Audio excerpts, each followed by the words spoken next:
This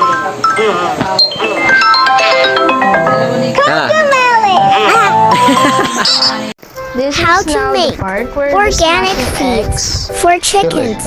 Yeah, shell eggs.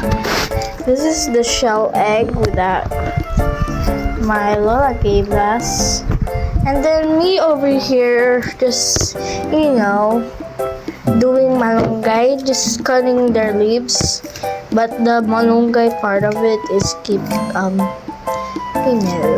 falling off. So I need help. Thank you, Papa. This is the malunggay.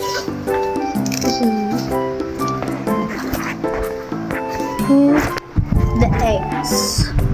I mean, shell eggs. This is the shell egg. This is completely full.